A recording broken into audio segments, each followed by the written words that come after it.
I'd like to take a moment and thank our sponsor. If you have a laser device for training and you want to take it to the next level, or if you're looking to get into using a laser device for training, check out the products at laserapp.com. LASRAPP.com. You can use code CSP2021 for 15% off the items you've selected. And thanks for checking them out. Welcome to this week's edition of the Casual Shooters Podcast, your premier podcast for the casual shooter. This week you have a full house. You have me, Dave. You have Leo. Hello. And Huggy. Hey. For the second week in a row, or the second time in a row, Huggy's not had any technical difficulties. Good job, Huggy. Yeah. All right, so as you've been accustomed, we also have a guest. This week's guest is making a habit of collecting USPSA national championships. He also meets the height standards to win national championships. I'm guessing 5'16" or 5'17", somewhere in that range. We're rounding. Needless to, math. Needless to say, he's tall. So let's welcome Mason Lane to the show. How you doing, Mason? Good, man. How are you? Good. So how close was I? Are you 5'4", 5'5"? I mean 6'4", 6'5"? 5'16". You got it. 5'16". All right. Spot First on. guess was right. Just cut that man down. Yeah. That's a huge discrepancy from the last guest, Gabby Franco, who was like 4'16". Yeah, she's like, So. yeah, she's pretty small. Yeah. All right. So, Mason, what we normally do, actually take a minute and introduce yourself real quick. Hello. I'm Mason Lane. I've been shooting for give or take 8 or 9 years now. I got into it through scouting when I was much younger, and that's helped me out quite a bit. I've taken it really seriously, so I've gotten a good amount of progress, won a couple of big level matches and stuff like that. So here I am. Awesome. 8 or 9 years. That's a pretty good turnaround to be a 2-time national champ. Yeah, the first one was due. The second one was not necessarily overdue, so that was nice to do. Okay. Bonus. Mm-hmm. All right. So the first part of the podcast, what we do is we ask you 5 personal questions to get to know the guest. They're kind of like icebreakers, and sometimes they are the most difficult questions that our guests face. Yeah. So we are going to start with number 1, which is, what's your favorite movie? Oh, damn. Probably if I had to just, it's hard to pick one. If I would have to take one in every genre to be fair. But if I had to just choose one off the top of my head, I'd probably say Goodfellas. I know damn near every line of that movie. Nice. Okay. Pretty decent choice. Yeah, that's pretty good. And It's a one good we one. haven't heard yet. Are you excited for Matrix 4? That might be an overstatement to say excited. I don't even know if I've seen the third Matrix. What? I get that. Yeah. After the first one with I don't know if it was the first or second one where you were shooting like Uzis and like 308 shells were popping out the side of the thing. I was like, all right, this is getting a little out of hand. I don't know if anyone else It's ever the caught Matrix, that. man. Exactly. It was just a glitch you know in the what? Matrix. Come on. That's why it's the Matrix. Whoever was Science, programming the same Matrix thing. that day didn't understand calibers. Yeah. That's all. Yeah. Right. Your favorite book. Metaphysical. Meta. Favorite book. Oh, favorite book. The Matrix 4. Yeah, The Matrix 4. I don't know. That's a tough one, and it's not just necessarily because I don't read that much, even though I don't really read that much. I usually gravitate towards reading stuff that's at least semi-educational. I don't really tend to read that much just for recreation. I guess the last book I read a book called Poilu. It was about basically a translated journals of a World War I French soldier who was like skated out by the skin of his teeth like a million times and survived the whole war. Basically he was actually a socialist, basically as non-combatant as he could be without being court-martialed, basically. But he was actually a really interesting dude, and he had pretty harsh criticism for the French government and the the French military. But obviously, like all of his experiences and his wisdom that he gained through the whole thing was pretty amazing. So that's not necessarily my favorite book, but that's the last one I read. Okay. So it's not the USPSA bylaws. No, not quite. Everyone's favorite read. All right, Huggy, throw your question at him. Oh, I was going to say it was like, all right, you have to choose who has the best sweater. Oh man, Not the typical question, but just bear in mind. Star That's Wars. not the normal Huggy question. Yeah. I mean, Dave's going with That's- pistols on it, so that's pretty cool. Oh, okay. Okay. I got AR. I mean, it's a little on the nose for this podcast. It is kind I'm of just on the saying, nose. Boom. an elegant Like weapon literally for an boom. elegant time. That's just I'm putting that out there. All right, now, Huggy, ask him your Okay. normal. Okay. My normal question would be, who is your favorite superhero? Probably. I mean, if I have to choose one, probably Spider-Man, I guess. I don't really follow like the whole superhero thing a whole lot, if I'm honest. I kind of Okay, that's cool. Yeah. That's I'm cool. not into the Marvel universe as it were. I figured you were going to say, oh, yeah, that character Mason Lane. He's a great Eric superhero. Rafael, he's my favorite superhero. I get that. Yeah. Yeah, I get that. yeah. That Is makes sense. he an actual superhero or just a cyborg? I mean, I haven't figured it out yet. I don't know. I don't think He's I don't know superhuman. either. Yeah, Yeah. okay, superhuman. There you go. Yeah, that's for sure. It's ridiculous, is what he is. It's like the Jason Bourne All right. shooting. Yeah. There you go. That's a good Yeah. comparison. Is it or John Wick? I mean, It's not a bad one either. yeah. Fewer Either technical way. roles with Jason Bourne. Favorite gun and caliber, and they can be completely separate of each other. Oh, I shoot a shitload of 9mm. So I mean, just for the well-roundedness and cheapness of that caliber, probably that one. And my favorite gun to shoot is probably my MPX. I have an MPX pistol with a silencer on it that's really fun to shoot. I also like my Mark IV pistol just because it's fun to shoot. But I don't know. I'm not as into guns as I am into shooting, I guess you could say. I have guns that I really like shooting, but I have a relatively unimpressive gun collection, as it were. If you take all the 320s out of my gun collection, it's like there's not that much there. So remove all the gray guns and you got nothing. Yeah, there's not much after that. You might want to pull the curtain behind you there, Yeah, Leo. it's fine. Just ignore everything over here. It's fine. Here, I'll All right. sit like this. So the fifth question, I always like to try to make it more unique to the guest. So they're always different. So I noticed that you have a bachelor's in psychology. Mhm. So in what ways has that helped or hindered your shooting? Well, I mean, the main thing is just going through formal education. You learn a lot about how to organize your thoughts, and just through being forced to write down and ideas and stuff like that in a formal way, it forces you to be better at critical thinking in general. But as far as the specific psychology learning, it's hard to necessarily say. In terms of direct takeaways, in terms of concepts, there's very, very few. Just because most of what you learn through getting a psychology degree is, in part how the mind works, like, on just an organizational level, not necessarily a neurological level, but there's not really that much direct like learning that you can say like, oh yeah, I learned this about the friggin' hippocampus or whatever, and now I know how to do a reload better. It's not like there's that many direct takeaways.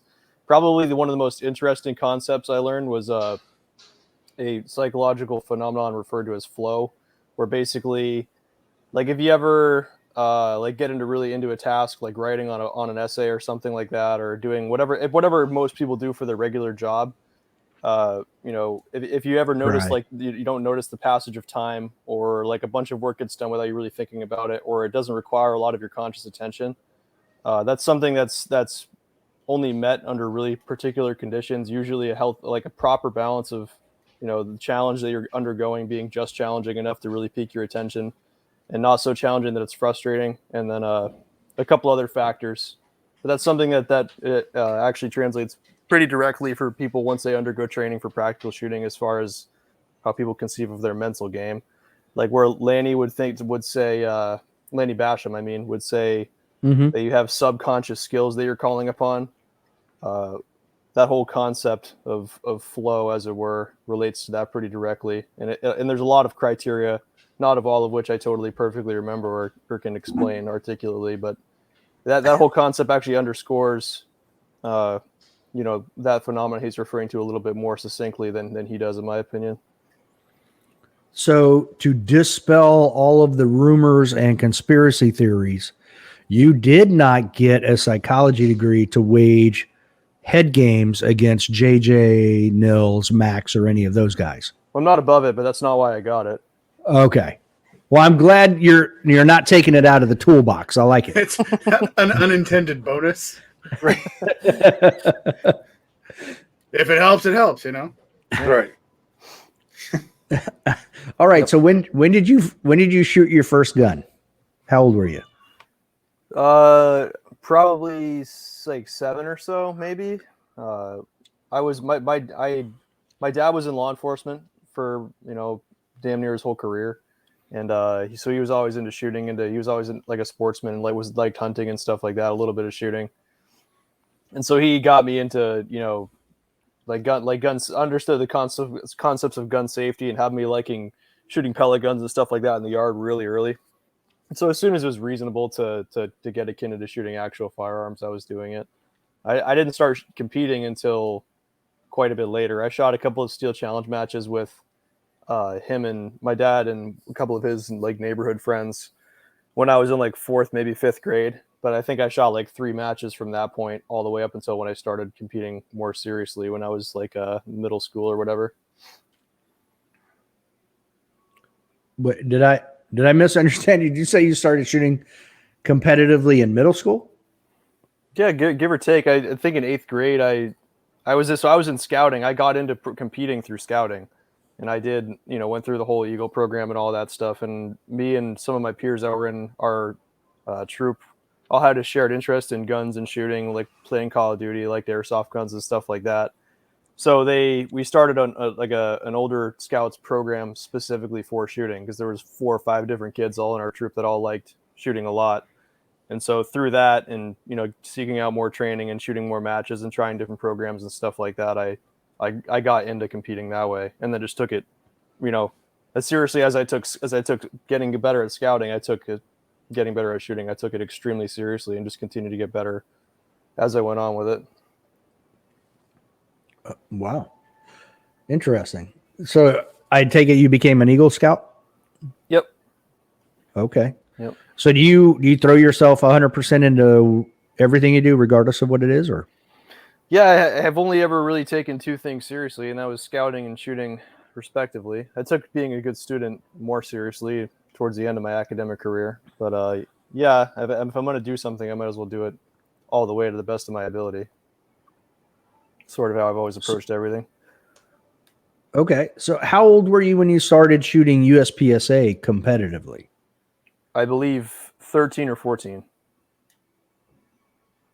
Goodness. Okay. Yeah. I'm pretty sure you definitely started taking it more seriously when I was 14. Because I finished scouting, my involvement in scouting and the whole Eagle program and all that really early when I want to say 13.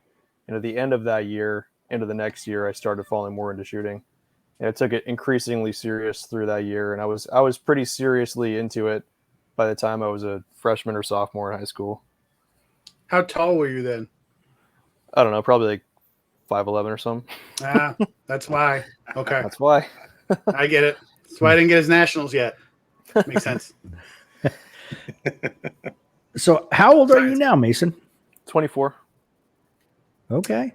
I remember 24. Ooh, he's got a long time ahead of him to rack up a lot of national championships. Goodness. Yeah. So was it your father and the others that you found USPSA?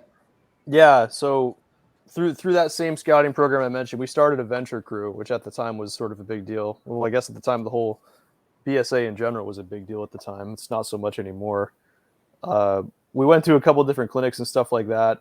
The guy, Mike Michaels, who helped start the program with my dad, He had been involved in IDPA and some steel challenges, stuff like that at our local club. He had done it a few times before. He was like a 2 or 3 time a year sort of competitor. And so he found some different resources, different people that they could bring in. And one of the main things that dragged me into USPSA was we went down to the AMU used to host a juniors only clinic for like 40 or 50 kids at a time over the course of a long weekend. They did that for like 8 or 9 years.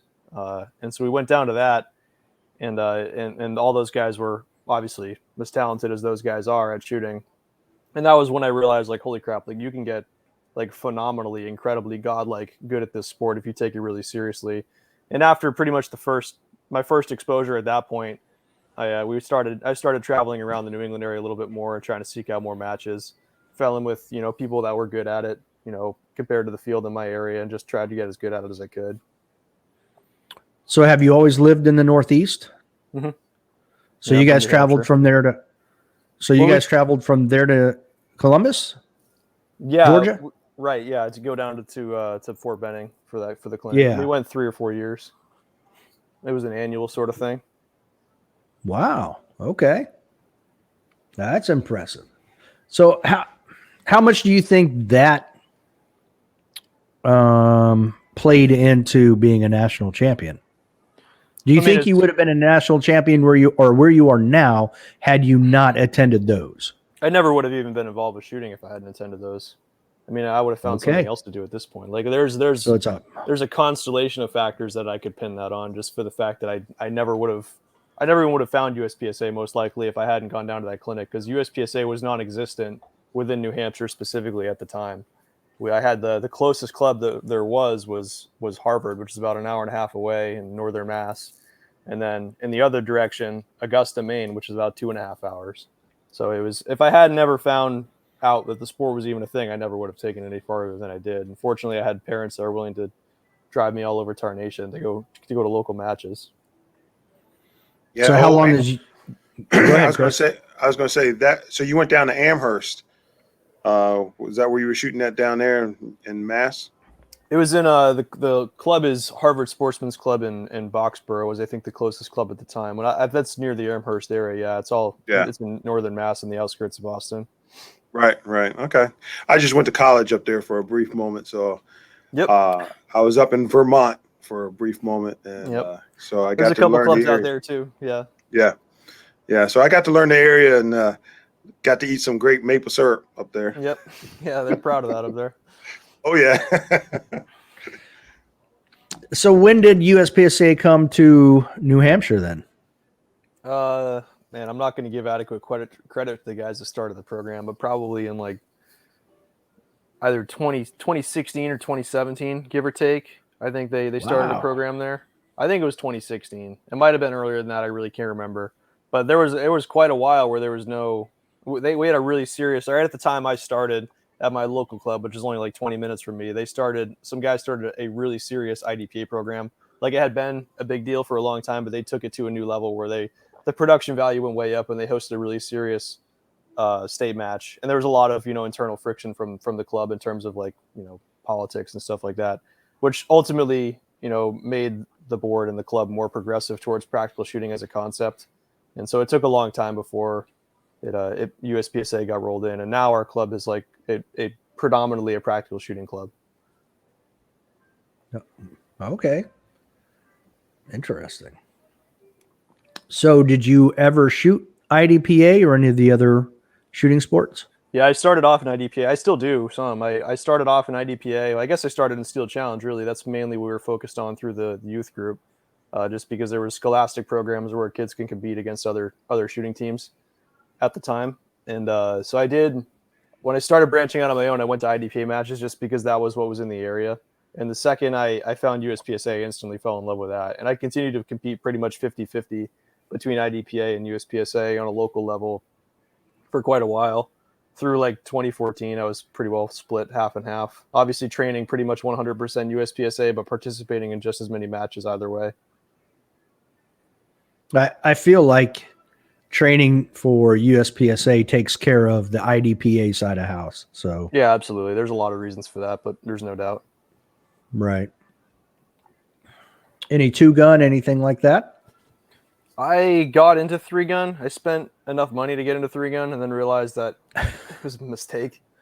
It's not a number one. Is not and never has been a big deal in the New England area because we don't have. We got 3 ranges in the whole state where you can shoot past 200 yards. So it's just not. There's not a lot of demand for it. Number one, there's not a lot of facilities that can facilitate long range rifle shooting. Number two, and it's to me it's not as interesting. It's not as technically demanding as USPSA is. Like I've always liked that, you think about the fact that a 3-gun stage will have a 40-50 second stage as par for the course, and you're shooting essentially the same number of rounds as you would on a practical shooting stage. It's like the value of each second just becomes very little, and it seems like a lot more of the fun is derived from just pulling the trigger than it is the actual skills test, and the latter has always been the part that I found interesting. So I have found when I shoot IDPA, I like to see if I can find ways to kind of cheat the system, if you know what I mean. Like, how can I turn this into something closer to a USPSA match? Right. And I found when I do that, I actually place very high. Yeah, I still participate in IDPA a little bit. There's just I've been burned by crappy rules calls and miscellaneous problems in the sport that everyone's familiar with more times than I care to share. So I made a promise to myself that I would never get on a plane to shoot another IDPA match. I will only travel to championship matches that I can drive to within like 2 hours. So I still shoot all the majors that are in our area, and they're really fantastic matches. But I still think I get a lot out of it. Like I shot an IDPA match just the week before I went to nationals this last year, which is like obviously if I didn't think it was beneficial, I wouldn't have done it. I think the main thing you can get out of it once your skills are sort of established. I mean, as its own scoring system and the culture and the pacing is not really productive for getting much better at practical shooting. Because if you can half-ass grip the gun and you can slow roll the trigger and stack zeros, you're going to do really well no matter what. And that doesn't really necessitate or promote getting much better at your level. Where USPSA, almost no matter how bad you are at it, there's always another small step to be taken to get better, just based on how the way the scoring works. But I do think once your skills are sort of established in that sport, it forces you to think outside the box in a way that I think is constructive. It forces you to be extremely disciplined. Obviously, like a Charlie is hurts your score the same way as a Mike does on an average USPSA stage. And above all, they do wacky shit all the time. Like it's the customs and procedures as far as how they run the match, like how you make ready, how all the props work. And it's honestly, even the fact that like the officiating is a little bit different on every stage you go to, just based on how much interpretation of the rules there is, it forces you to work in a different sort of headspace than a regular USPSA match does. Like it requires you to be more flexible. So I get something out of it every time, and it doesn't hurt either that the matches in our area are really good. Yeah, I find that there tends to be a lot more props at those types of things. So if you do run into them somewhere else at a USPSA match, it's like, no big deal. Mm-hmm. So yeah, they have amazing production value in the matches in our area. They use like electronic flashers and laser beams and crap like that to activate moving targets and all kinds of stuff. They really do it up hard. Wow. Sounds like I need to make a trip to New Hampshire to shoot an IDPA match. Absolutely. Now all I can think is like laser beams being shot at you. Like they use like attached to sharks. They use like the like the motion sensor beams. They'll use those you gotta like run through this hallway and like you run through the beam and it triggers like some moving target like later on in the stage and stuff like that. Like electronic delay. That's impressive. Stuff like that. They do. That's pretty cool. Yeah, they do a lot of crazy crap. If you can make it up to the New England regional match, that's always an amazing match. They host at Harvard. Love the Mason-Dixon line. That's pretty tough. Yeah, that does make it tough. Yeah, for sure. I understand. I mean, it took us a little bit to take our state back. So I'm thinking about is when he talks about all these lasers and targets moving out, I'm thinking like Men in Black. All of a sudden that thing swings down. You're like, what the? Huggy, like, you can't shoot a little girl. Ah, damn it. Carrying a book. Not cool, well, man. She took my money. It's true. So Mason, obviously in October, you won nationals. Do you take an off season? Yeah, I took it. It's pretty much just ended just now. So like right here at this podcast. From this week or so, yeah. It's Okay. I the week after nationals, I went and shot another. I didn't touch a gun the whole week after nationals. I was just riding the high of doing good and stuff. And I went and shot another match, shot a production match the week after that with some friends, and then I literally did not touch a gun in a training capacity. Well, it's not totally true. I did 2 days a week dry fire, and nothing else really up until just about this time now. Which I can't force myself to do nothing. I just get itchy. I like doing it too much to do nothing. But for me, that's an extremely relaxed training regimen. So I'm just now getting back into doing something with a gun every single day, doing as much live fire as weather permits in this area. Yeah, I imagine it gets a tad bit chilly. Mm-hmm. Yeah, we're on a That's warm what- spell right now this week. It's getting up around 45, 50 every day this week, which is pretty good for us this time of year. So I'm going to That's get what out I and say. shoot as much as I can, but it's time to get back on the train. Did you say up around 40? Like, Yeah, that's 40 high. 5, Yeah, 45 That's to not 50. okay. That's normal. That's New England weather. Sure. So you win nationals. The next week you go and you shoot a production match with some buddies. Mhm. Can you shoot and just have fun, or are you still going to try to win the match? Oh, I'm not gonna have fun if I shoot like crap. That's for sure. Okay. We did one live fire session, basically to make sure my gun worked before I left, and that was that. And I still shot good and stuff, which is nice. It's nice to go for if you're switching from one iron sighted division to another, as it can only be so different. But it was nice to go and shoot well, of course, and have fun with my friends. When you have fun, is this like when we have fun where we're making fun of each other for our performance? Like, I have to imagine your friends shooting with you is really embarrassing for them. Depends who the They're friends like, are. oh, Mason's doing so much better than us. I'm just gonna go home. We went and shot. So the match was a gridiron match, which is out in Linden, California. They run. It's a single stack versus. It's only 2 divisions, single stack in production, and it's 3-person teams. And basically, your aggregate score is a team score. So it was to trash my friends for sucking at shooting would have been not productive for my score either, because it was still I needed them to win. But somebody carried the team. Somebody Someone has did, to be yeah. LeBron. Right. Yeah. I don't Yes. love the guy, but somebody's got to be LeBron. Yes. Okay, that's fair. I get it. No. Like for us, Dave's LeBron, and we're everybody else. Yes. It's cool. Yeah. He's MJ with the flu in the finals. Yep. That was heroic. This is more like MJ playing baseball. Us, yes. Yeah, not as I'm good. talking about Mason, not us. Oh, yeah. No. it's- So okay, so you just started back. We'll say getting on that horse. When do you have you already started scheduling everything for next year and planning yeah. everything out? Yeah, absolutely. When did that start? When matches are announced. At this point, I mean, it's come such that if you don't start planning your schedule like in October of the year prior, you're not going to get into the matches you want to shoot. Like Dragons Cup and other matches like that are already full up. So there's some that I'm of course going to shoot that haven't even been announced yet. Like the registration for the nationals and stuff like that hasn't come out yet. I'm sure all the matches that I want to shoot later in the year haven't been announced yet. But you basically just have to be on it all the time, paying attention to what's coming available. We really don't have a choice. So do you just hang out on practice score all the time, waiting to see if the match, or where are you going to figure out where these matches are coming online?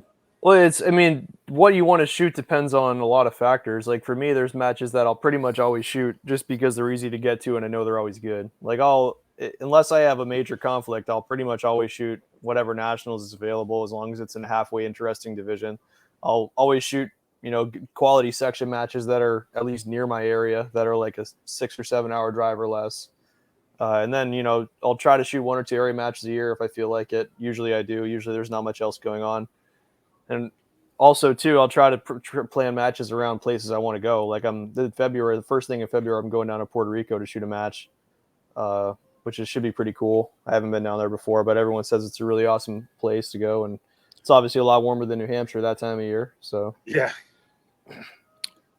But we learned that Puerto Rico is IPSC. So is it an IPSC match? I don't think so. Based on I'm pretty sure it's a USPSA level 1 match. based on what I've Okay. seen, and the fact they're posting like the specifics of their division rules and stuff like that on their Instagram, which leads you to believe if it was standardized, they wouldn't need to do that. Well, here's a question for you, and I'm just kind of backing up to when we were talking about weather issues. Being up in New Hampshire, it does get really cold. So, and Leo and I had the fun of actually shooting in the snow ourselves. So I'm going to ask, what is the coldest have you actually gone out and shot a local match or competition up there? So Probably the coldest ever. And they do that same IDPA club I talked about that runs out of Harvard. They do they call it the cold turkey match. They run the day after Thanksgiving. And I went down and shot that one year where right after they had gotten like 4 inches of snow overnight, and it was probably 25 or 30 degrees the entire day. They run a match. I haven't ever shot it. They run a match called the Frozen Chosen on January 1st every year up in the Augusta, or not Augusta, the Bangor Club, way up in Maine. amazing. Oh, Like yeah, the club up way in up there. Vermont, the club up in Vermont at Green Mountain, they run matches all year long. They run a monthly match every single month. And like just last month, the other week, they had like 8 inches of snow on the ground. They're like shoveling to make space for the stage. And personally, Listen, that's too much for me. I don't do that. Yeah, when the Russians invade, those guys can be the Wolverines and they can do whatever they want. That's not normal. Yeah, no, I don't. My threshold generally for training or shooting is like if it's not going to be at least 40, like I'm probably not really going to get anything out of it. So I haven't shot a match or trained when it was much under that in quite a while. It's still too cold, man. It's still cold. Outside yeah. Puerto Rico, you don't have that problem. That's true. No. Yeah. Puerto Rico, like 70 is cold. So you should be fine. Yeah. Yeah. And I noticed that you hand load your 9. Do you hand load anything other than 9? Yeah, I load 40. I just bought a press to load 40 with just because I started shooting a little bit more limited. It seemed like a sensible thing to do for cost savings. Okay, so I was going to ask, so it's just about cost saving and that's it? Yeah, to buy factory ammo that's reasonable for competing with, even for 9, is pretty cost prohibitive. I have a pretty good deal with, sponsors that make ammo really cheap for me to make. So that's what I do. All right, so I know you're aware of this, but I saw on your Instagram that you were saying your normal. I saw a couple different things about hand loading on your Instagram. I saw one where you're using a 147 grain round nose. It looks like that's the newest thing. But before you were using a 125 grain truncated cone. Now, why the switch? It really doesn't matter to me that much. I load my if you grab both the loads that I have between those two projectiles side by side and shot them side by side, you probably wouldn't be able to tell which one was which if you didn't look at the mag as it went in the gun. So I load my 147 loads to like 140 power factor. The point that I like it to be at least a little bit of snap to it. And the nice thing about loading 147s is you get a lot of extra power factor out of not a lot of extra powder, and without a really sharp increase in felt recoil. So that's why I marginally prefer heavier rounds.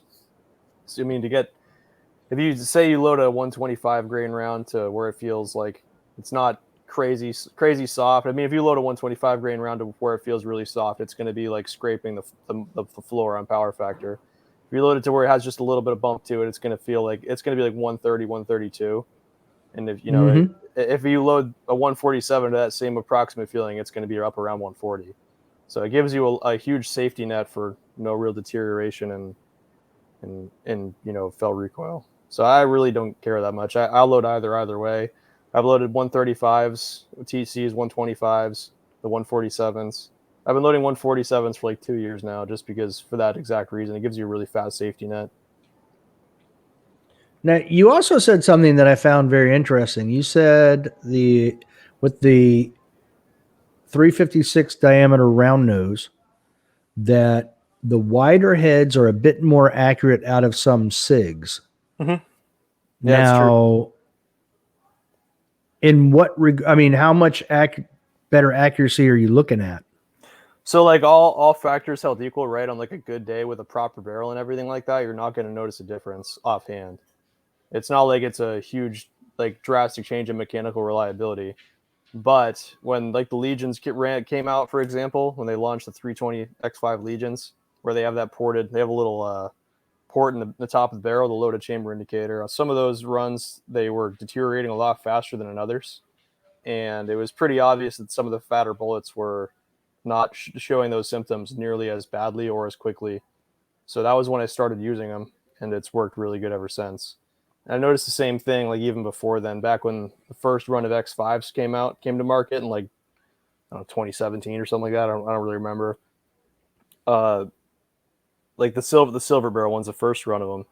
When I was loading extreme bullets at the time in the 355, and like there was just a mixed bag on accuracy without any, crimping abnormalities or anything like that. I've always noticed that the fatter bullets and the SIGs have filled up the chamber a little bit better, a little bit more consistent on accuracy. The 355s, was it enough of a degradation of accuracy that it would concern you at like nationals? Yeah. Depending wow. on what like batch and what barrel and stuff like that. Yeah, that's why I use the fat ones now, and I haven't seen any coming out that have issues in quite a while.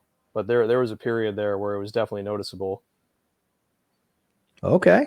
Now, have you talked to Phil or anybody at SIG about that?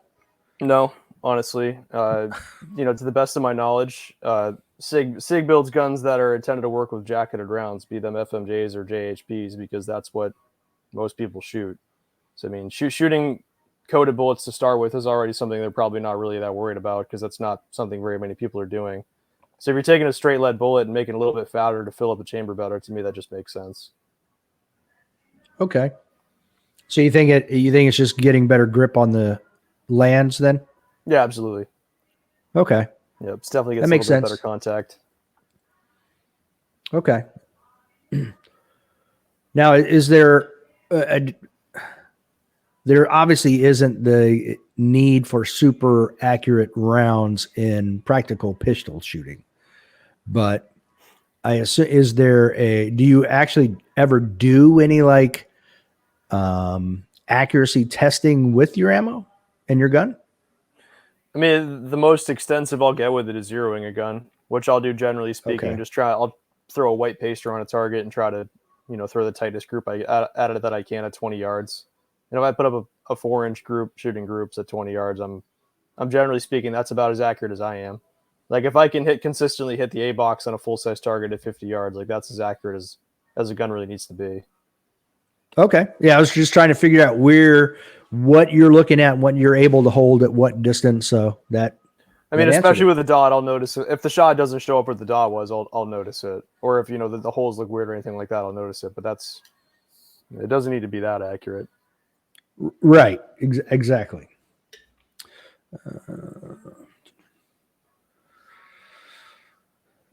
So what was it? Nationals 2 years ago, your left hand was broken? Yeah. Yep. Now how walk me through this. You were going over a fence and somehow landed on your hand instead of your feet. Yeah. Yeah, in a nutshell, that is what happened. I was jumping over a fence from about chest height, and the fence buckled like you read about, and I landed hands down on both hands from about chest height, and wow. my left Okay. wrist got stove in pretty good. I didn't think it was broken at first, and then it was like an hour and a half, 2 hours later, like I still can't feel my fingers. I'm like, all right, something's wrong. Let's go figure out what it is. And it was like some sort of navicular bone in my wrist that was they basically like one of the worst wrist injuries you can have in terms of healing time, for the fact that it's only blood supplied from one end. They told me pretty much straight up, like right off the jump, as soon as I got to see an actual doctor, he's like, you're going to need to put a screw in this if you want it to heal faster than, like, I can't guarantee it'll heal faster than 6 months unless you just put a screw in it. I'm like, screw it up, dude, let's go. And so I had to shoot both nationals. The first one, I was just in a cast awaiting getting it worked on, and then the second nationals was right after I got it worked on. Oh, actually, wow. no, wait, scratch that. I got it worked on like, I want to say 2 weeks before the first match, and then it was getting pretty well healed up for the second. Okay. Dude, I'm gonna tell you right now, that had to hurt. I mean, come on. Yeah, it wasn't and everything. So I just shot straight up with one hand. I didn't even try to feign a support hand grip with my left hand, just because I didn't want to stove it in any more than it already was. The only thing I did with the left hand was reload with it, and I was hesitant even to do that, especially for the first match. But I just kind of did like this like bird claw, like 3-finger grip, just to finagle a mag out of the thing and sort of toss it into the gun and like whack it with a cast or whatever. It was a mess, but I wasn't gonna jeopardize the healing time at all. And at the time when I shot that first match, I was thinking there was a small chance I could get it healed up so that I could shoot production with both hands. And the reason I did all that is I made a hitch decision before IPSC Nationals in July of that year to shoot the optics division, to shoot carry optics heavy, as it were, in carry optics and for IPSC, as I wanted to try to qualify for both teams, because if given the choice, I'd rather shoot CO. But I didn't necessarily get that choice, because then I was in a position where I had to qualify for either team. I had to put up a respectable percentage in the American Nationals and CO and production respectively. So I didn't have a choice. I had to go shoot them and try to get the best percentage I could, or I never would have done it. Yeah, as someone who's broken their wrist, I get that, and I'm impressed. Yeah, I'll say you'll never get better at one-handed shooting than you will when you don't have functional use of the other hand. I got real good at left-handed dribbling in basketball because of that. Yep, I bet. And my left tricep is still bigger than my right one because of that. Don't worry about why. Just He still can't dribble a basketball, but it's Right. okay. Not right-handed anymore, and I'm right-handed. It's embarrassing. So did you have a short arm cast like below your elbow so you were able to bend your arm normally? Yeah, it was just below my elbow. So I had use of everything except basically my wrist. So there was no way I could crank it around to get a support hand grip, and I didn't have the strength, obviously, at that point to do anything with it anyway. The only thing I stood to do was break it worse, so I didn't bother even trying to use it. Right. I tore all the ligaments in my wrist in freshman year of high school playing flag football at school, and they ended up giving me a cast all the way up to my mid bicep. Mm-hmm. So it was like I couldn't move it. It was like that. I went through 4 of them because I kept playing football, but it's all good. Yeah, soft tissue injuries are hard to fix like that, though. Yeah. Yeah, it took a long time. So I did notice that you so even in the second nationals, were you still using that pterodactyl grip? Yep. Okay. Yeah, I still didn't have use of the hand. I was in a soft cast, so I was able to pop the thing off like when I was just walking around. But anytime I started shooting, I threw the thing back on. Or when I went to sleep and stuff, I put it back on. Were you ever worried about even tripping and falling on a stage with your wrist? Yeah, but I mean, at the same time, as Florida, it's hot as hell. So Right. Got it. Sweating through the thing. Yeah, at any point Right. where you're like, "Quack!" like trying to make a pterodactyl sound, because that would have been pretty cool. That would have been pretty cool. Like That you would've been got good on video. you got the reach anyways, you know? Yeah. I need a proper shirt for that, I think. Fair. So transitioning right into that, obviously you qualified for the world shoot. Yep. What are you shooting? If it ever happens, what are you shooting? So I'm qualified for production. I qualified for both teams, but I was offered a spot for production, so that's what I'm going to do. If it ever happens, Okay. like you said. I'm not convinced it's ever going to happen. You know, I'm hearing that more and more, that it's just people are losing their enthusiasm and belief that it's even going to happen. You know what Yeah, they should frankly, do it's- is like you could run a virtual marathon, you know, where you just set everything up and then they track it on your watch or something. They should just do that at this point. Just be like, everybody set up the courses of fire, shoot it, time it, Yeah. send it to us. We'll figure out Like who a won. postal match, You know what I mean? Like at this postal point, world match.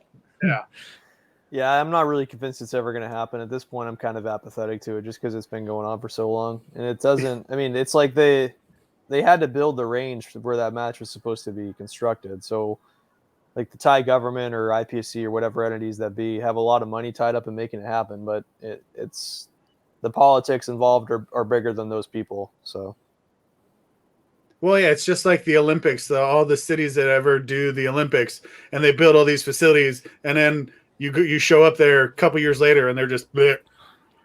There's only so much you can do about it. yes, yeah, But it is what it is.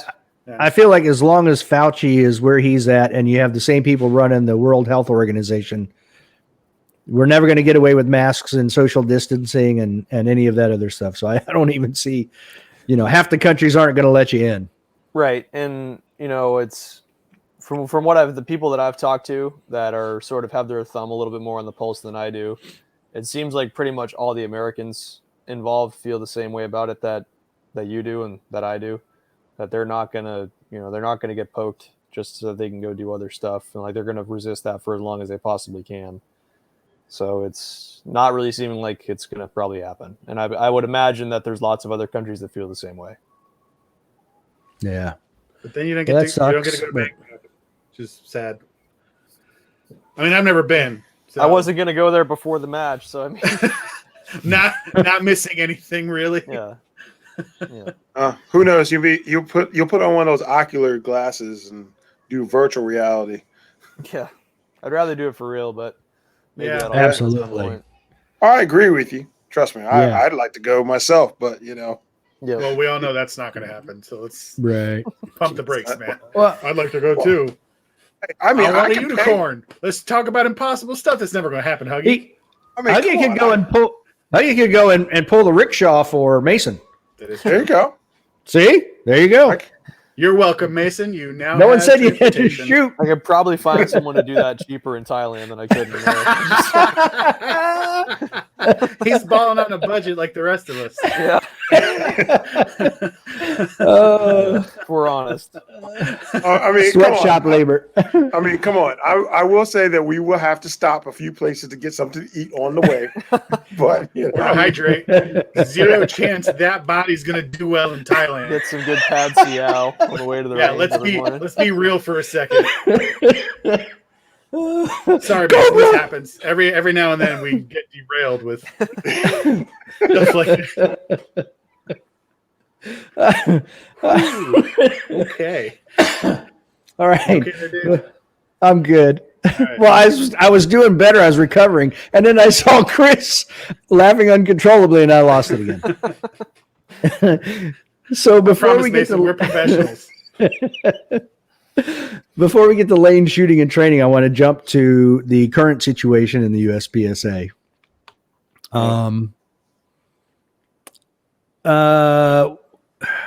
Obviously, I know that you feel that Foley should have been removed, but I almost feel like, and I commented on this on social media, and I saw that you had liked it, was that I almost feel like it started an avalanche of other things, and it's just it seems like it's blown up more than anything has settled down. Yeah, sure. I mean, it's the issue we're finding, and I am sick to death of talking about this because at this point, I think everyone that is ever going to give a shit knows everything they need to know about it. But the issue clearly didn't lie specifically with Mike, right?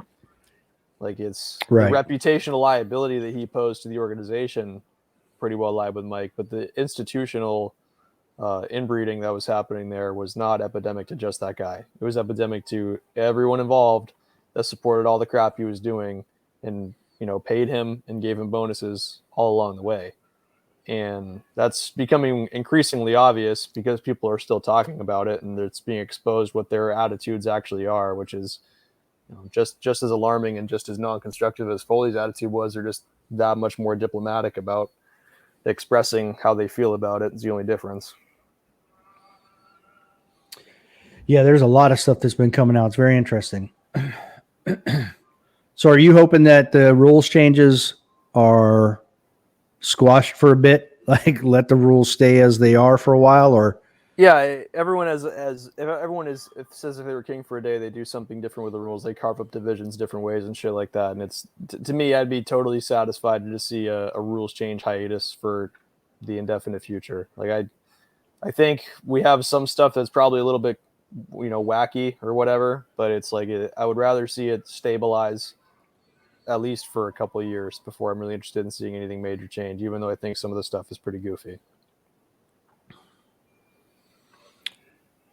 I will ask one more thing about like with the bylaw change. I know in the past, so before I was a part of the USPSA, like when Phil Strader was the president, and we had him on and we talked to him.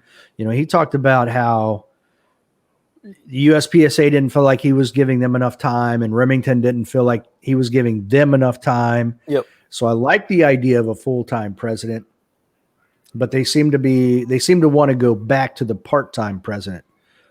Yeah, it's an inherent any given idea that's expressed by most of the players on the board is inherently contradicted by their own take, 20 minutes before they were put on the spot. But yeah, that is the direction they want to go.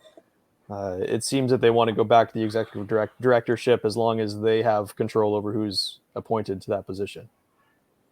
Which, whether or not it's a good idea, remains to be seen. I'm extremely close friends with Phil, and he liked the idea of having an executive directorship when he was in. He thought that it worked relatively well for all intents and purposes, except for some, pretty serious mistakes that were made at the hands of that person. But again, it's no matter who you put in a position, they can make mistakes. Absolutely. Okay.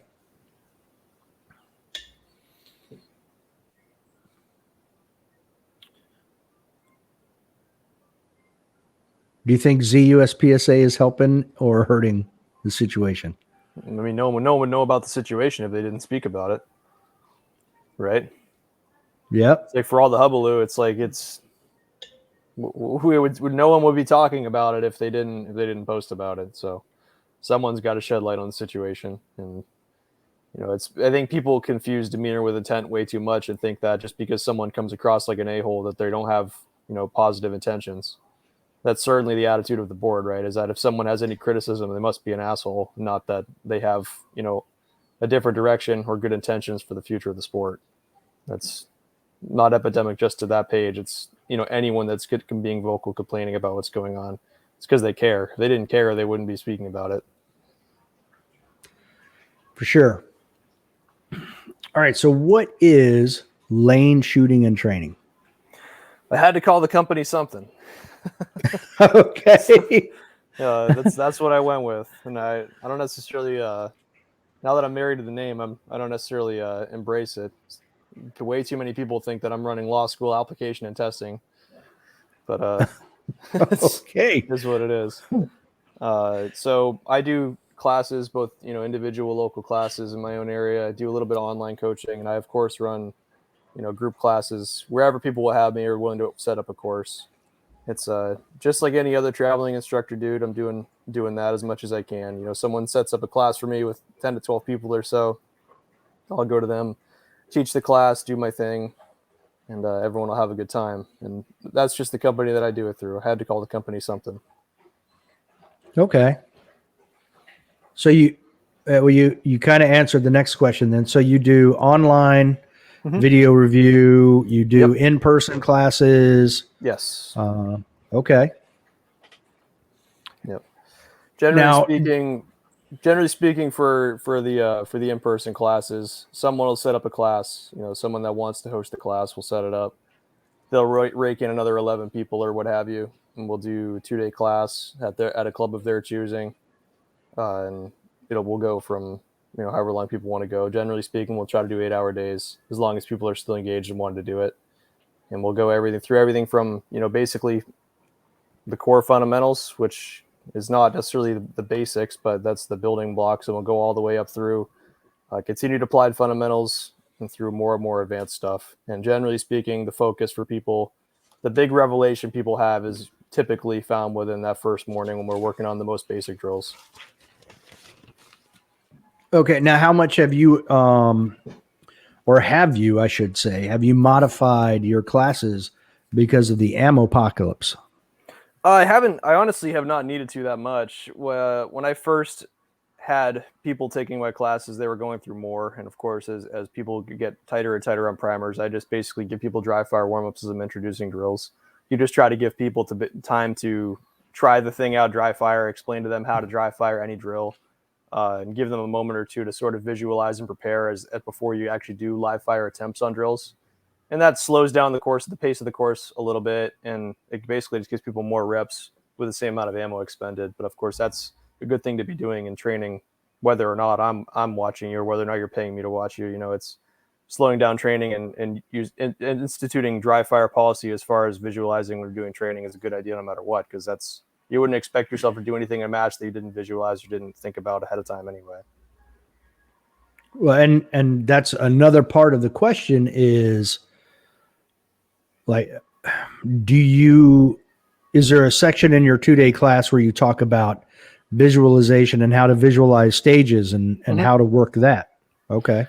Yeah. So, I mean, visualization isn't, people think about visualization because they think about it as a component of their mental game as it applies to stages. And it goes way beyond that. To me, if I'm teaching someone and they're not like if they do an attempt and they set up to do another attempt, I want to see like deliberate attention given to revisualizing the stage and like making assessments on what needs to happen for the next run, right? Because you would never attempt another string in a classifier without taking a moment to collect yourself, do whatever nonsense you're going to do and revisualize and collect your thoughts, right? It's the same thing. There's no task too simple to be done in dry fire or live fire training that doesn't necessitate some level of visualization to make sure it's going to go well. Nothing. So it makes sense to do the same thing in training. It's you train the exact same way as you would if it was a stage. However, I did do that my first year of shooting at the Virginia State match. I had a reshoot. I was like, yeah, I can go right now.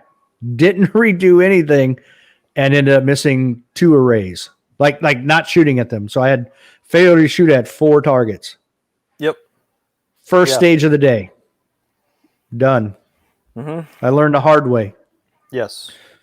So I kind of feel like I forget who it is I spoke with about this, a couple of people actually, but I almost feel like you could take stage breakdown and you don't even have to, you could just, fake stages on a drawing on a dry erase board. But I feel like that alone, if it's for USPSA shooters, could be an all-day class. As far as stage planning goes? Stage planning and like how would you, if you coming up to a stage, like take a state match or, not necessarily a level 1, but you could practice it there. But how are you approaching it? What are you looking at? How do you determine where you're going to start if it's one of those, like, for example, the new classifier that came out, I don't remember the number, but it was actually last year's nationals where you had 2 walls and you had 3 targets in the middle and then you had targets on either end. And most people ran to their left, to the far end, and then started shooting there, but the starting position was in the middle. Like, why would, even talking about that, like, why run all the way to the end and then shoot coming across instead of drawing and immediately shooting the targets in front of you? There's just so many different nuances about a stage breakdown or how you would gain time here, gain time there. I think, in all honesty, like most people, especially on the lower skill level end, they read into a lot of the options a lot because they think people have this idea that there's a strictly mathematical or scientifically correct way to do most stages.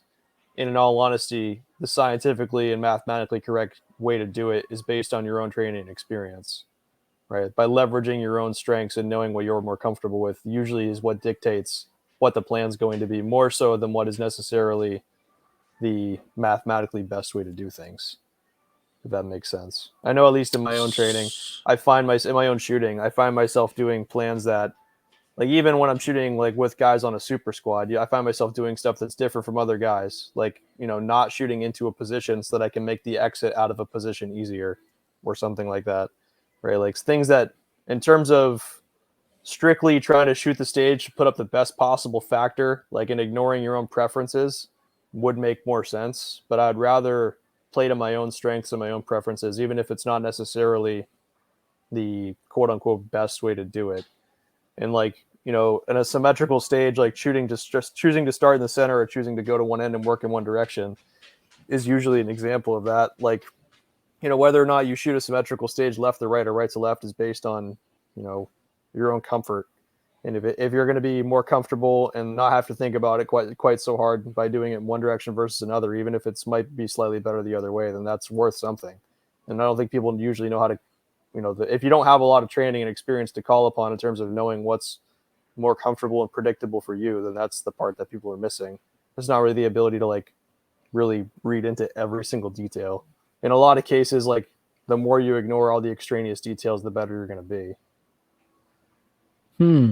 So I heard two things there. One, play to your strengths, and two, execute properly.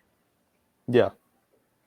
And of course, the execution part comes from the visualization in a lot of cases, right? Like you have to have the skills to back up whatever program you write for yourself, but the visualization is writing a program that you're then going to click run on.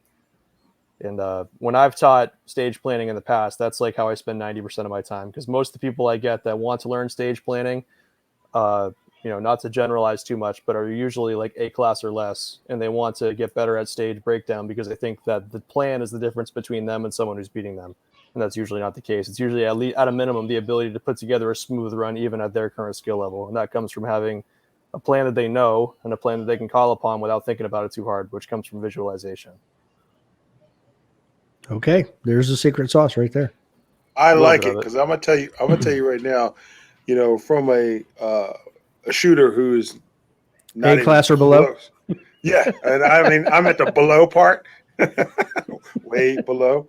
That's a really good information because I will have to say, from a person who played football for many, many years, I'm always looking at the playbook first, always looking at the playbook, looking at, and saying, okay, this is where I got to go. Okay, blah, blah, blah. Then once I get on the field and we're practicing, then I'm like, okay, I need to go 5 yards deep and then cut.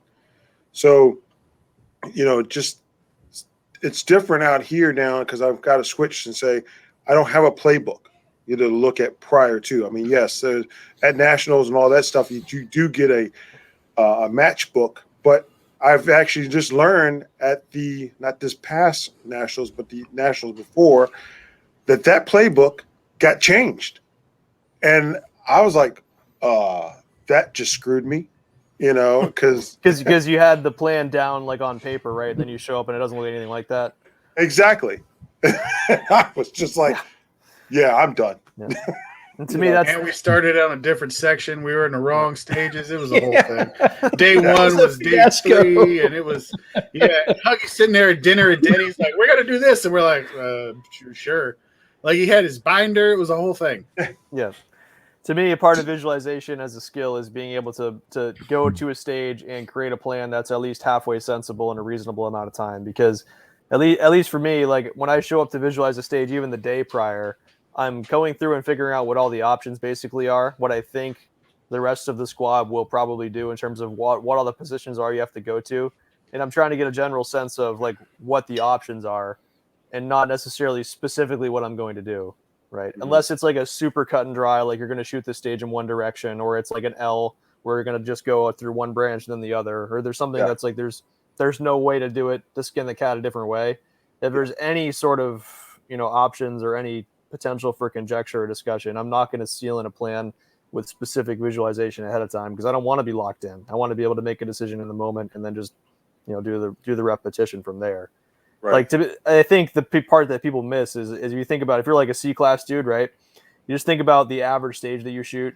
Think about like the timed errors that you have like on the course of an average stage when you're in that approximate skill level, right? Like people have extra shots on steel. If you're really unlucky, maybe you have like a standing reload or you're kind of eating a reload like, in the middle of a position, or you go to the wrong target and then, oh, fuck, that's not it. And you go back to another one. Or you have small errors like that happen all the way through, right? That are like they're 0.6, 0.8, 125, like all those add up really quickly.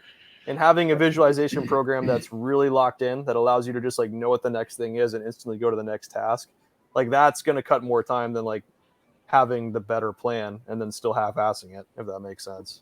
Yeah. Sorry, he's laughing because you literally just described. Explain what happens. Yeah. This guy right here. Yeah. Especially when you started with steel, I was like, "Yep, that's my nemesis."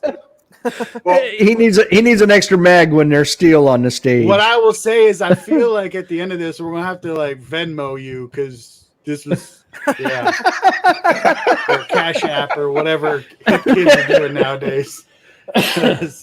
Like literally, you just started talking. I'm like, oh, cool. Dave must have told him every match I've ever shot. Awesome. There's Well, no it's- crystal and ball. Yeah. And he shoots Well, a SIG. And also, I was also laughing because when you said it, I was like, remember that stage that I ran backwards from you guys, and you were like, "What are you Yeah, doing?" no one knew what he was doing. Just like, From everybody. Backwards from everybody. like this isn't like a Mason Lane. I'm gonna run it to my strengths. This was like I just feel like doing the opposite of what everyone else did, and Yeah.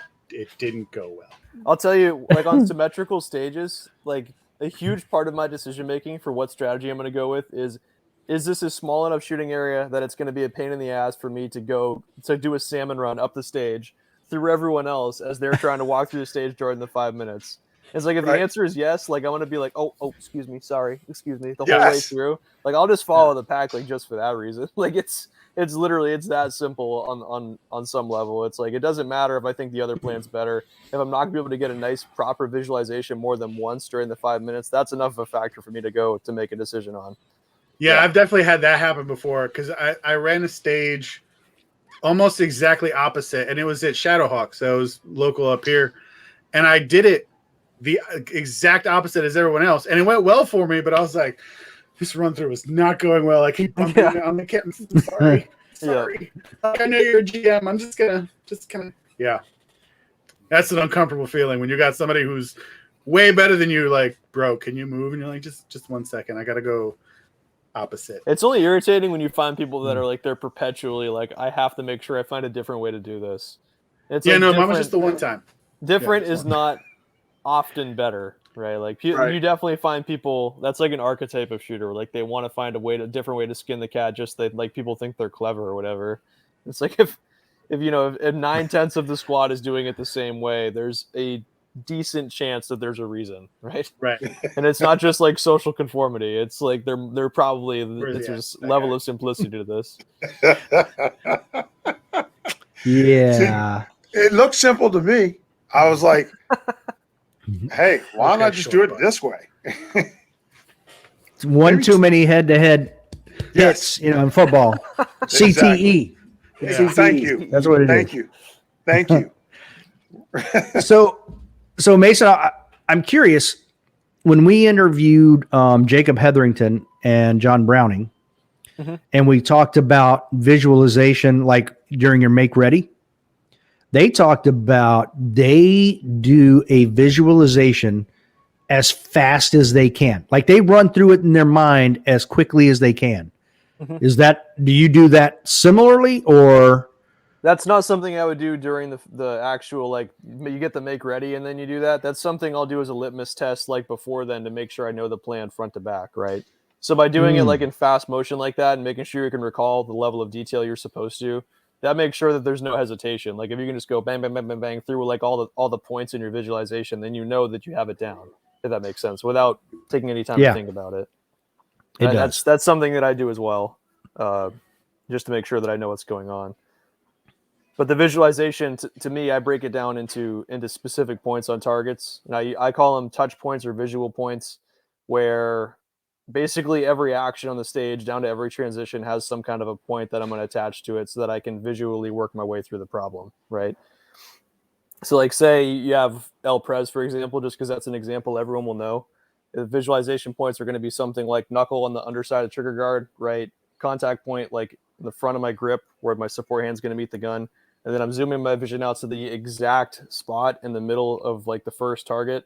And, from there you can engage the target or whatever. But the visualization process is exact spot on target A, B, and C, snapping the precise point in each one of those. And then you're going to basically visually do a transition from the last spot on the last target to your magwell as you initiate the reload, right? So that there's a point there on your actual magwell. And then you do a visual transition from here back out to the surface of the next target and rinse and repeat 1, 2, 3 with the exact spots there. And of course, the more complicated it is, the more important it is that it's that specific, right? Like if you have any partialing or anything like that on targets where you can't just aim at like the general brown part of the target, you have to make sure you're maximizing points based on whether or not it's actually difficult or how you want to mitigate the risk. So picking an exact spot on those sorts of targets is really important, of course. If you're doing movement at all, right? Like doing a transition from the last shot on the target to the exact spot you want to go to, right? It gives you a cue to get out of shooting mode here, look at the spot, and run as hard as you can to the next spot, et cetera, et cetera. Literally any action on the stage has some sort of a spot that you're going to snap your eyes to. You're going to treat it like it's a transition from spot here to spot here, and it tells you to get on to the next thing. It creates basically a stack of cues that you can then go through. And then, like you mentioned, you can play it like in fast forward and know as long as you have all those points in order, you're going to know exactly what to do without thinking about it. That is way more detailed than I expected. Wow. Yeah, it has to be that detailed. It has to, or it's not actionable, really. And the picking an exact spot is debatably the most important thing. You can't just know like what the targets are, like generally, like based on, pacing or, approximate difficulty. Like you have to look at the exact spot, because when you snap your eye to the exact spot, you're following the script that you've written for yourself, right? You snap your eye to the exact spot. It gives you so much more information when your sight is relative to an exact spot than it does when it's in the general middle of a target, if that makes sense, right? Absolutely. If you look at like the exact middle of my nose and your sight comes over and it lands like up near my eyebrow, you're going to know exactly where your sight is. Where if you look at my whole face and the sight comes over and it lands near my eyebrow, you're going to know it's like sort of towards the middle of my face.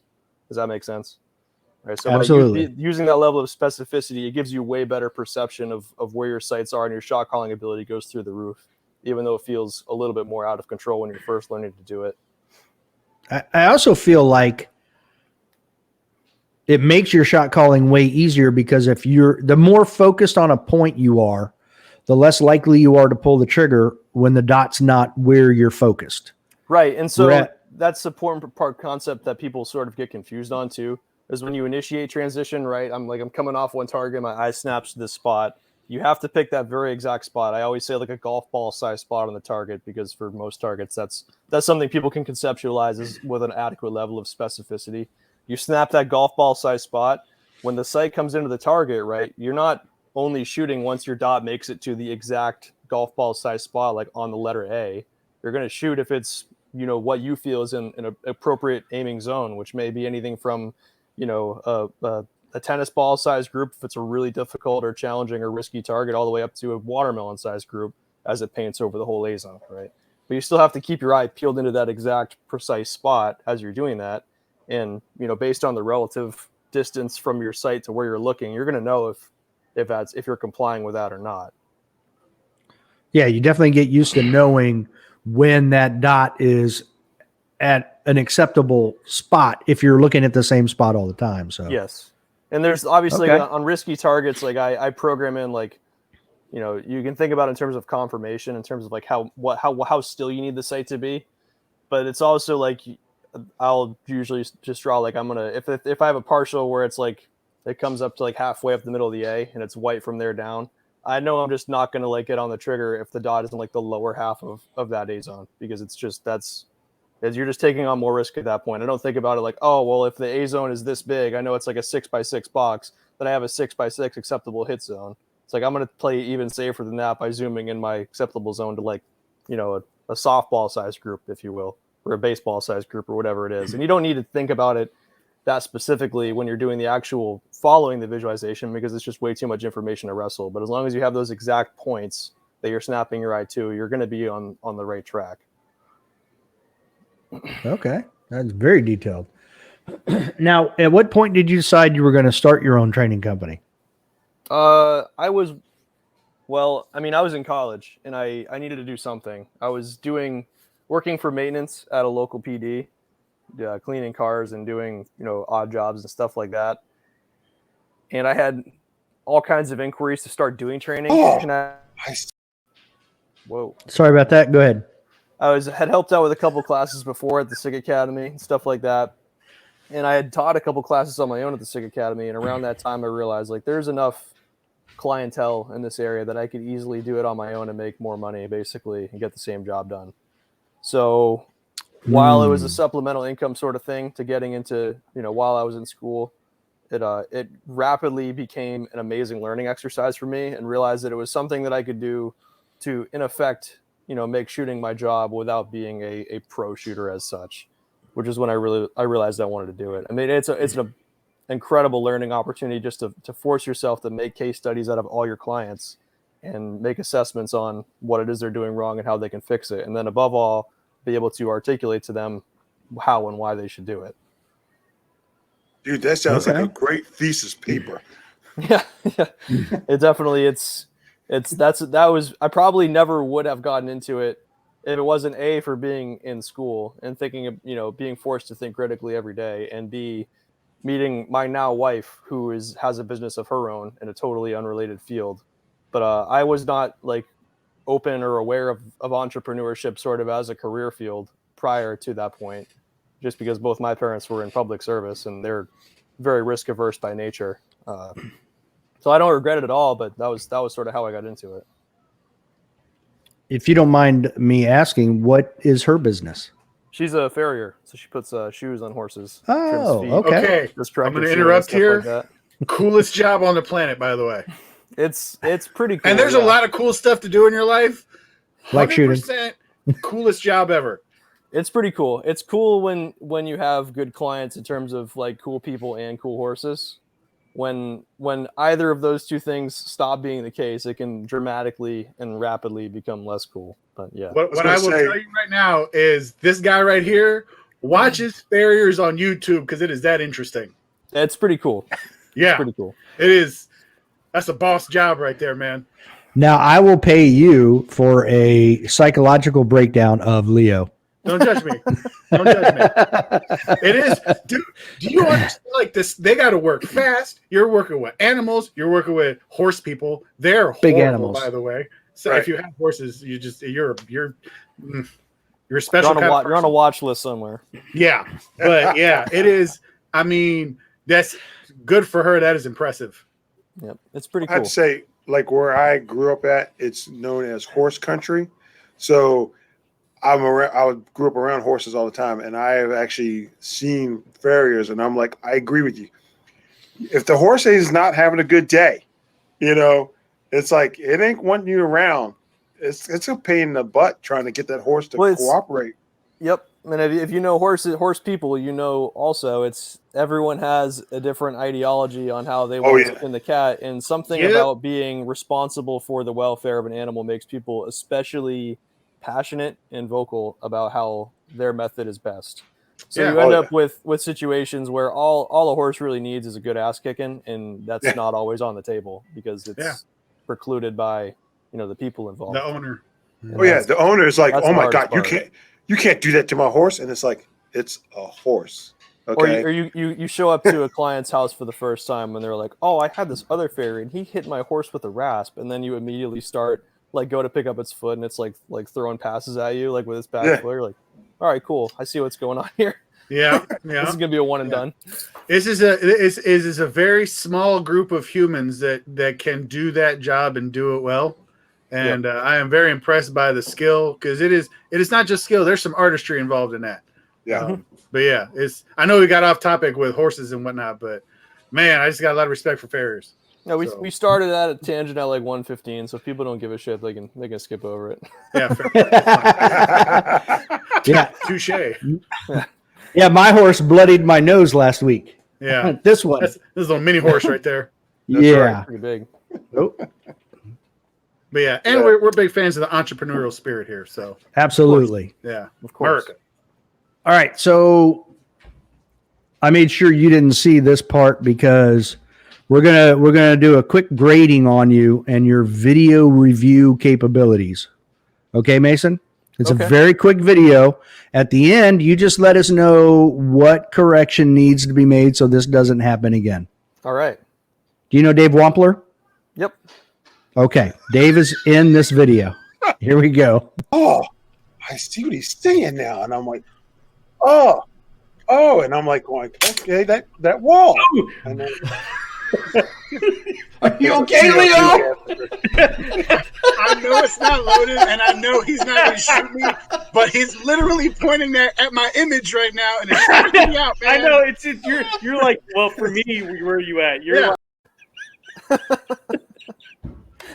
I could have died.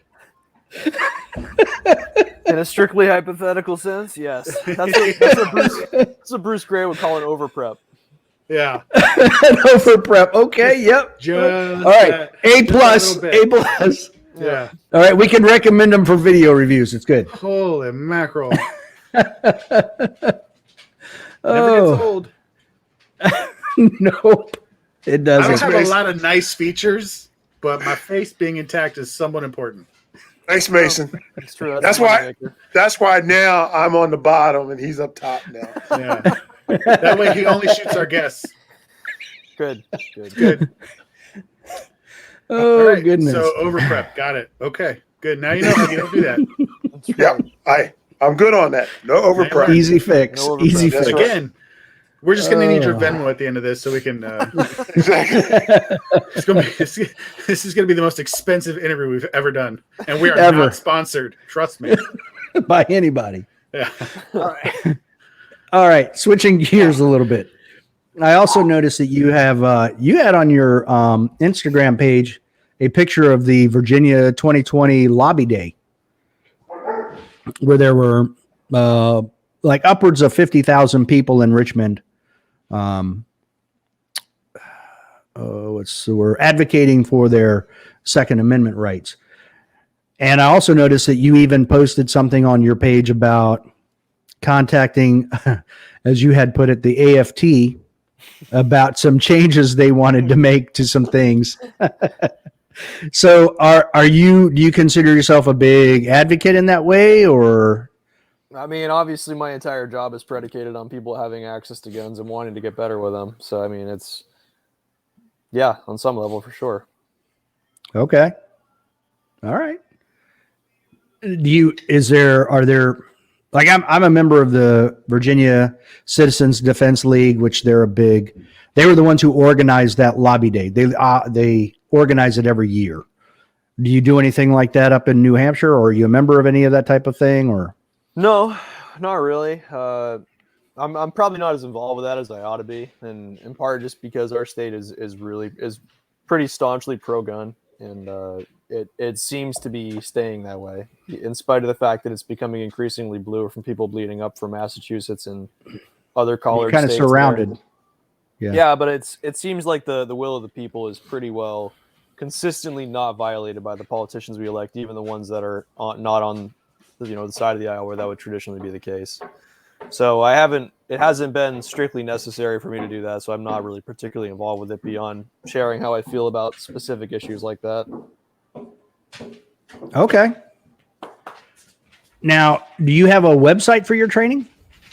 Yeah, it doesn't really do anything though. If you want to get a hold of me to get to contact me for training, you should probably just contact me on Instagram or Facebook. It's Mason Lane Shooting with spaces on both. Or you just send me an email at masonlane.lsat@gmail. That'd be the best way to get a hold of me. Okay. I did notice that. And what's your Venmo? Because I've got to send money to you.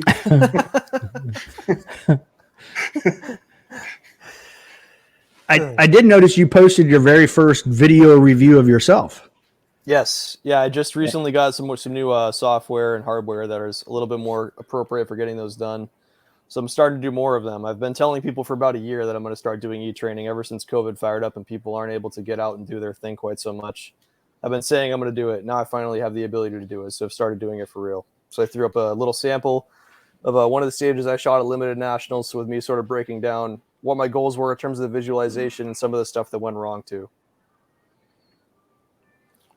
Question for you.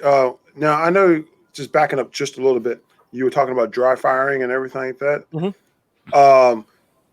Is there a particular system that you use? Like, for example, I use the Cool Fire training system in mine because I shoot a Canic, and which is nice because it gives you Right, the, from the video, sponsor. right? right. Okay. Attention to detail, Huggy. Yes. Thank you, No Mace. problem. Again, I will send you the money. I don't really I haven't used any of those. Okay. I know I've messed around with the Cool Fire trainer, and the part about it that slightly annoyed me was it you have to charge it up like every 10 rounds if you're clicking on it more than like once per second or so. Yes, sir.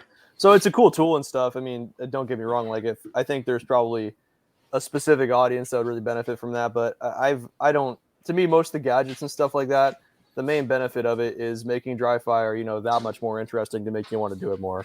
Like there's nothing that you can't get done with just your regular gun, and as long as you have weighted mags, like there's really no limitations on how far you can take that. Like there's always going to be, on some level, some small disconnect between what happens in dry fire and what happens in live fire. But if you're really diligent and really honest with yourself as far as what's happening visually and what's happening with all your muscle tensioning, from your shoulders on down to your hands, there's nothing you can't do with just your regular equipment. So I don't really use any of that stuff, to be honest. Okay, well that's great. And you made a mention of weight training. Do you do any particular type of weight training to strengthen your shoulders and your traps and shoulders? During the off season or even during season, what kind of exercises do you do? I don't do as much of that stuff as I should.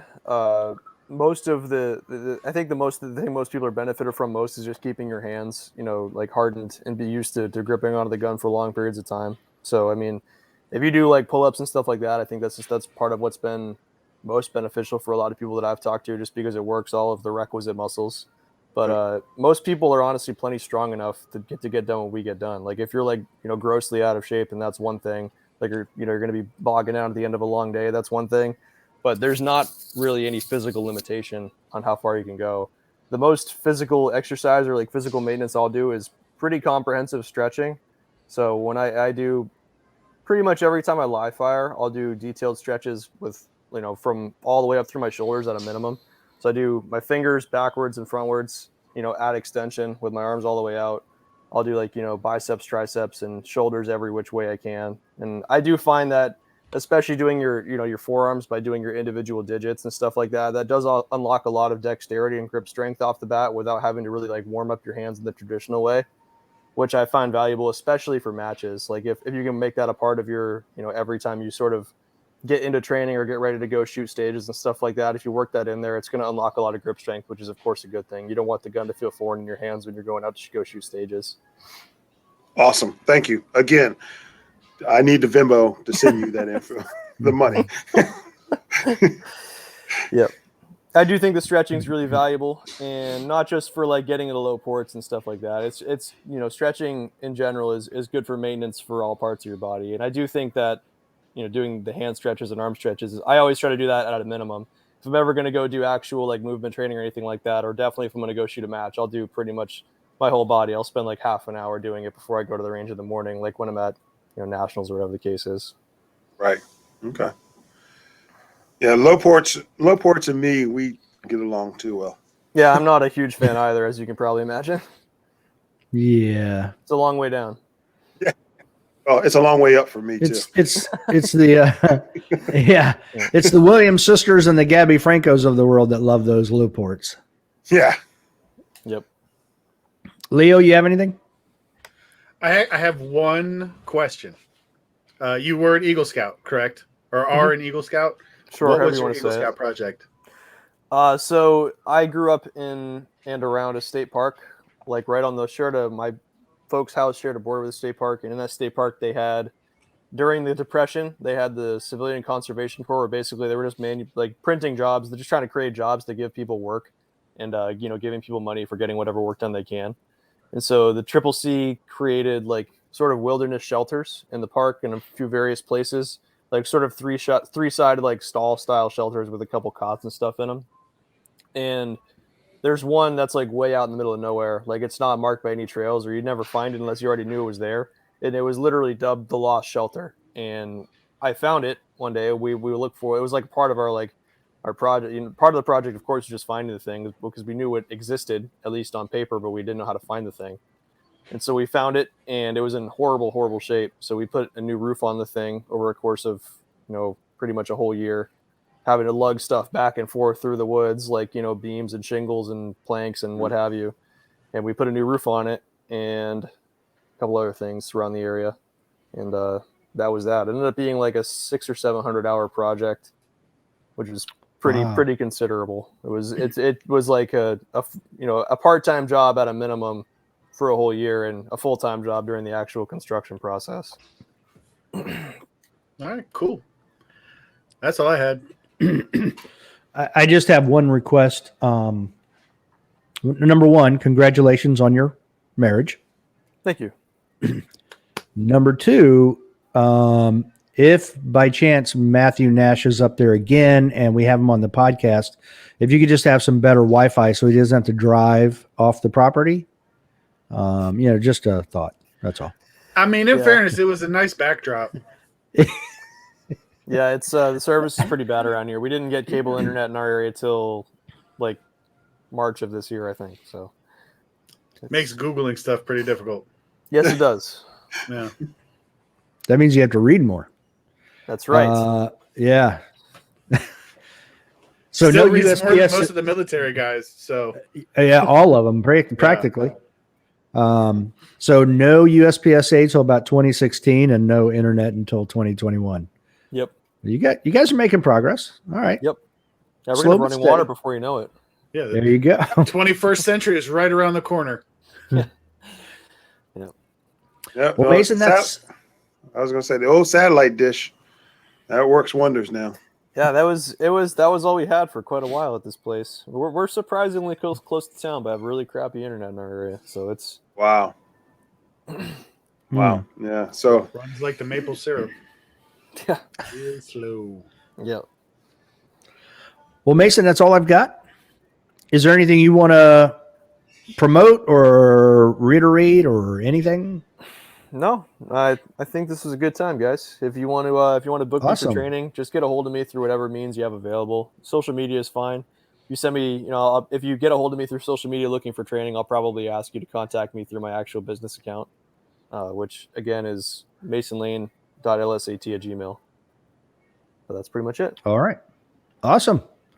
Well, thanks for coming on. It was a great time. We appreciate it for sure. Of course, man. No problem. Glad to be on. All right. Until next time. Don't be a little bitch. yeah.